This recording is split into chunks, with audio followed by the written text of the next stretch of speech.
Welcome all to Spotlight Sessions, where we shine a light on incredible people and organizations and the work that they do. I am your host, Josh Basil. I'm a C4-5 quadriplegic, paralyzed below my shoulders. I'm a power wheelchair user, a disability rights advocate, an attorney, and I love taking the time to break down barriers to access and inclusion for people with disabilities. Today, we're going to learn more about Mike Caprara and the Viscardi Center and the incredible work that they're doing. So welcome, Mike. Thanks, Josh. Thanks for having me. I'm so excited to have you here, and tell us a little bit about yourself. Josh, I am the Chief Information Officer here at the Viscardi Center. I've been here for over 20 years. For those who don't know, the Viscardi Center is a nonprofit organization that educates, employs, and empowers adults and children with disabilities. We have a K through 12 school for children with disabilities with a primary disability of physical, but then they also have an array of secondary disabilities as well. The students come to the Viscardi Center every day from the 5 boroughs of New York City, Westchester County, and Nassau, Suffolk County on Long Island as well. They take the same curriculum. They're involved there. They're involved with adaptive sports, independent living. They take the same Regents types exams that any New York State public school would take. But we also provide an array of assistive technologies as well to what we like to say levels the playing field for our students. Then we have our Abilities Inc. program, which is more on the adult side of things. We have vocational training, vocational evaluation, employment placement services, job coaching, to name a few. And then lastly, to kind of tie it all together, we have social enterprises here at the organization. We have digital accessibility services, where we work with strategic partnerships and alliances around the globe to ensure that companies' websites are fully inclusive and accessible for people with disabilities. We also provide document remediation services for PDFs and Word and PowerPoint type files, and also closed captioning services as well. We also started our National Center for Disability Entrepreneurship 2 years ago. We have a many cohorts from around the country that are participating in this program. And we're actually in November, we're having what we call as our Pitch Fest, kind of like a Shark Tank competition for all the different startup companies that are about to launch. That sounds fun. Yeah. Well, it sounds like you guys do it all. It's an incredible the array of services that you provide to better the community, to better the world, and thank you for all that you do. Yeah. I know people are probably wondering, so what is your particular role and what does your day-to-day look like in order to achieve this incredible mission that you guys are on? Sure. So I'm in charge of all aspects of technology for the organization, ranging from data center operations, network infrastructure, cybersecurity, to web hosting, to assistive technology, multimedia, video development, you name it. And that is also, I also run the digital accessibility services side of things as well, where we're constantly collaborating and strategically planning on, how can we make the world more inclusive, and, what alliances, how do we get the message out there, the outreach, awareness, education. That is all part of the day-to-day. I don't know how I actually fit it into the day-to-day, but we manage, and we've been quite successful at it. That's awesome. Yeah, fitting it into the day-to-day. I just wish there was more hours, or that just everything could slow down. I don't know. It's there's just so much good to do, and so many people that need help. And I would love for you to just share, kind of be a little storyteller right now, and what is your favorite achievement or something that you're most proud of over the years that you've done with the Viscardi Center?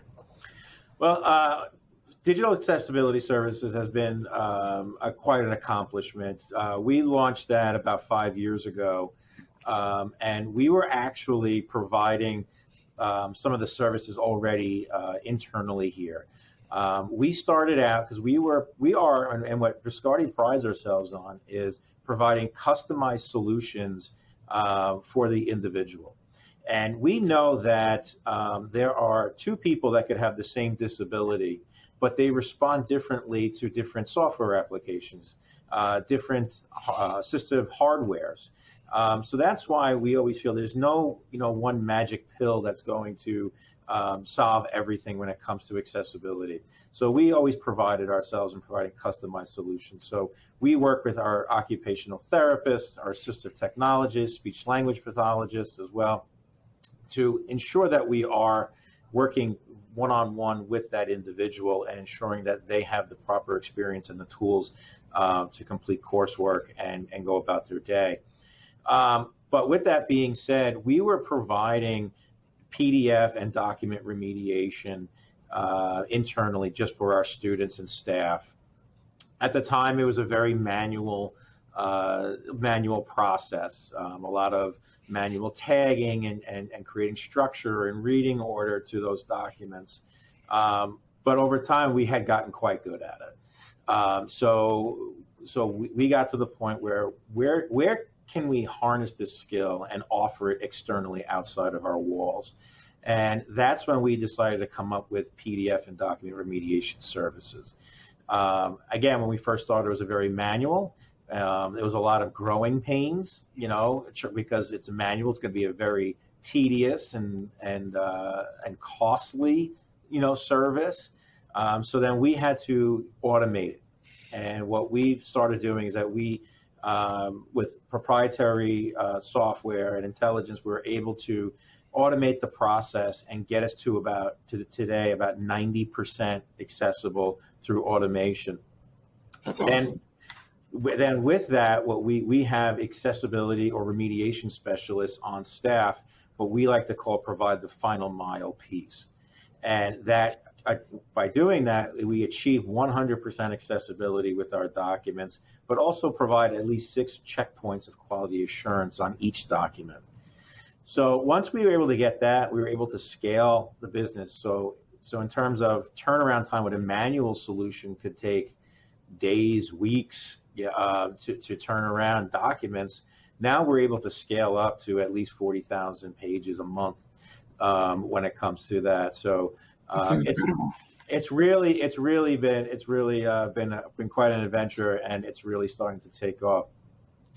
Once we were able to kind of hone in on the PDFs, and we started touring the country at different shows, industry-related shows like a CSUN or an M-Enabling.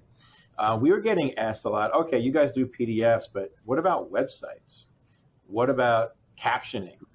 And we got to the point where we didn't want to start sending people to other companies. We wanted to kind of have Viscardi control the experience. So that's when we started launching those other 2 services as well. We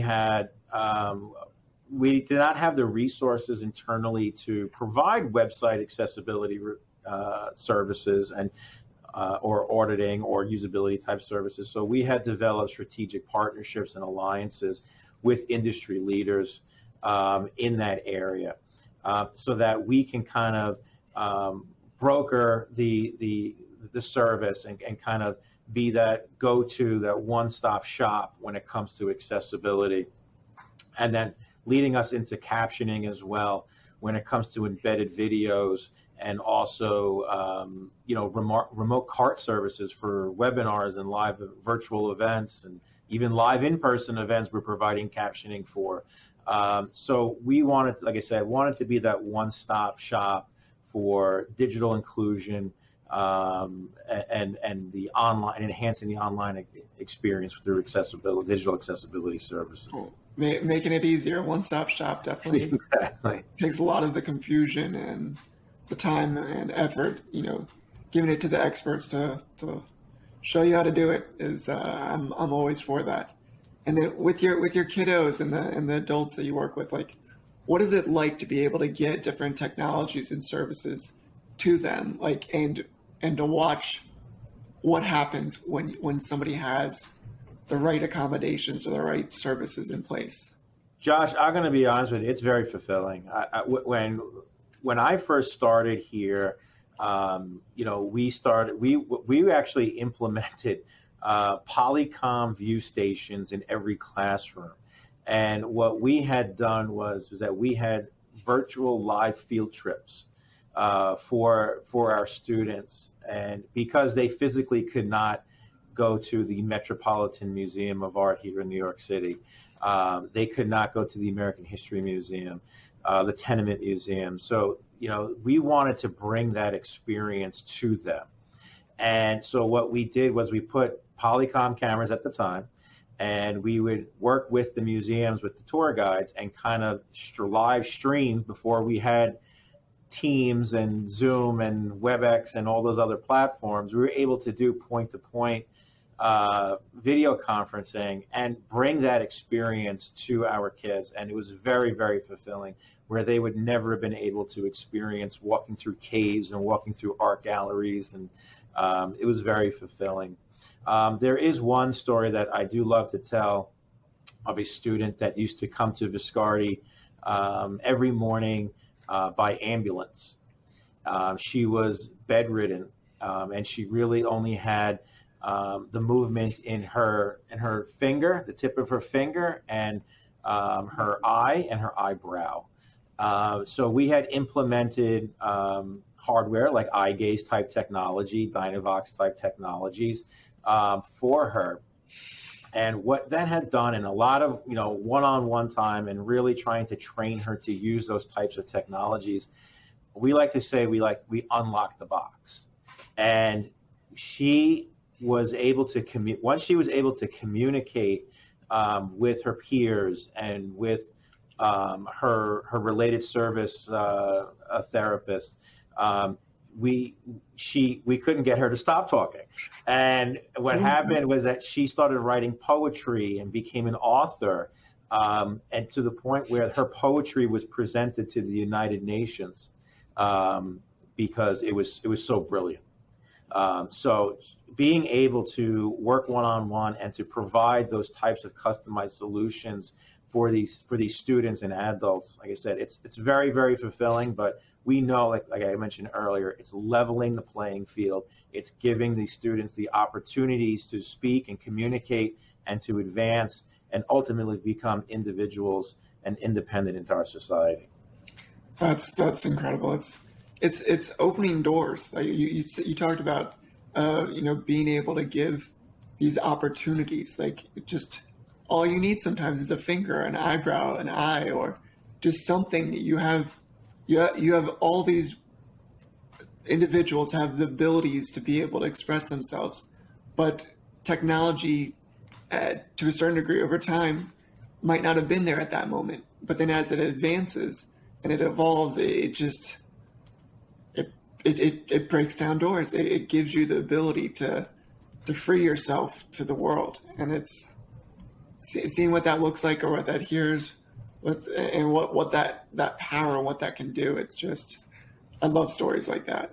Yeah, and even to piggyback on that too, Josh, and like I brought up this story about using Polycom view stations and back in the mid 2000s for virtual field trips. But we've seen it evolve with the use of Zoom and WebEx and Teams now, where in the past, when a student or a participant of our programs would go out on a surgery or a medical leave, we may not see them again for a month, 6 weeks, where they're missing school, they're missing collaborating and discussing with their peers. With the advances of technology now, it's a push of a button. And there is no downtime anymore, and it really became evident where we were during the pandemic, because we were able to switch on a dime from in person to remote, and it was as if nothing has ever happened. Good to be ready. So with a lot of people have different definitions of accessibility. I'm very curious, what does accessibility mean to you? Access, just access. And so, it's accessibility could be so many different things, where it's a ramp, it's an elevator, in a building to give access to that building, or to get into your office space, or to get to your hotel room. Digital access, accessibility, having access to websites, being able to apply for a job, being able to find fulfilling employment, being able to purchase goods and services in the comfort of your home, especially when we're talking about people with disabilities. Transportation is always an issue. So that's why I think accessibility just means access, being able to access information without barriers. I love that. And so you serve kind of a wide community, different ages, different abilities. But if you could have one message to send to business owners, what would it be to better serve or welcome the communities you serve? I think you need to be open. You need to have patience. You need to ensure that creating an environment that is comfortable for people with disabilities, ensuring that they have access to the appropriate assistive hardwares and softwares that allow someone with a disability to fulfill their daily functions, being able to participate in meetings, being able to have access to their office. Again, I keep going back to that word access. It's really, we don't want to have people become frustrated and then they end up leaving the workforce. We want people with disabilities to be employed, have a comfortable experience just like anybody else would when they go to the office, and to be able to fulfill their job duties. There's so much for disability employment. There's trouble navigating the system because there's the Social Security element, there's the Medicaid element, and there's different things, but there's government programs out there that can help people navigate that so they don't have to do it alone.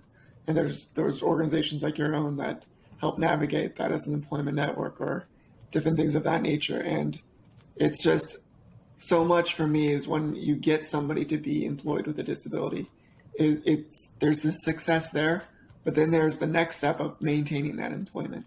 And with the right tools in place and the right reasonable accommodations, there's no reason why a person with disability cannot maintain and thrive and contribute in incredible ways to businesses. Absolutely. And that's one of the other services that we do provide. We work with a lot of businesses and a lot of Fortune 500, Fortune 1000 companies, and provide training on workplace accommodations, hiring and employing and retaining adults with disabilities, employees with disabilities. We talk about self-disclosure, self-ID, to let people be more aware that you do have a disability and you may need some accommodations, and not to get frustrated.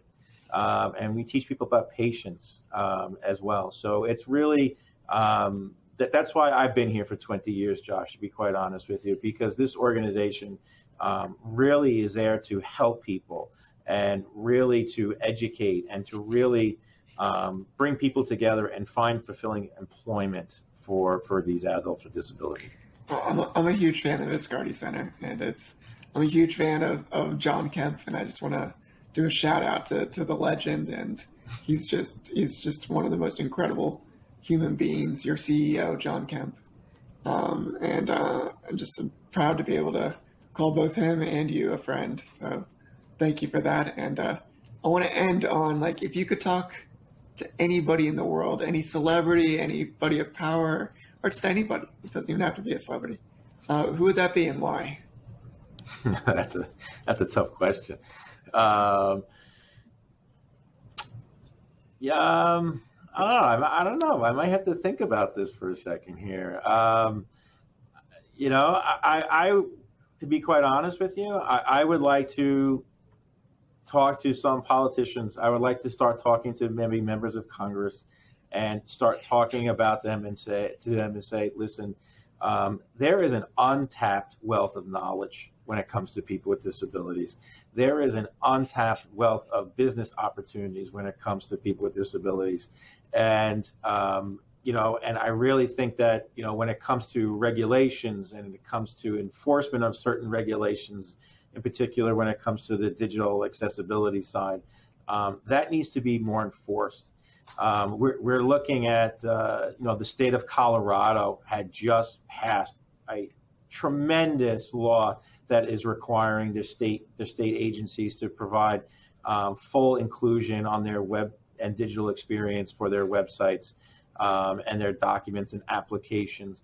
We need to get the states and the politicians and even at the federal level need to start mandating some of these regulations on these agencies so that people with disabilities have equal access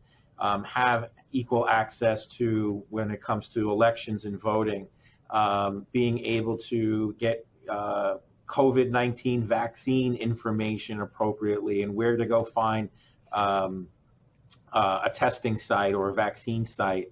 That's who I would like to talk to, because it's really important for people with disabilities to have access to that, and also to find proper transportation to get to those sites and so forth. And I think it's only going to happen if we have some regulations that come down and then we start really enforcing this.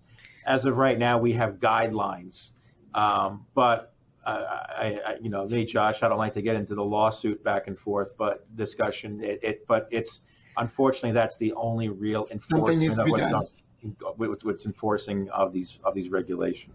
Well, I love that answer, because that's how we get things changed. That's how we change the world. And if anybody today wanted to learn more about the Viscardi Center, what is your website? How can they reach you?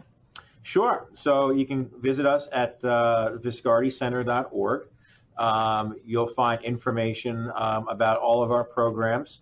If you want to find information about our school, it's henryviscardischool.org. On there, you'll find, like I said, more information. It's more academia type of information about the school, but the Viscardi Center site will talk all about our programs, our digital accessibility services, our fundraising events. We have 4 major fundraising events a year, including what we call as our Celebrity Sports Night event every May, where we have athletes and celebrities from all over come, and it's a wonderful night. So we're able to bring in some major fundraising in one night. So it's really an experience.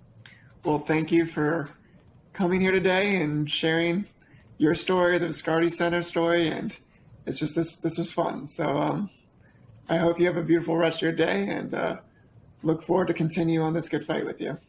Thank you very much, Josh. Thanks for having me. Take care, Mike.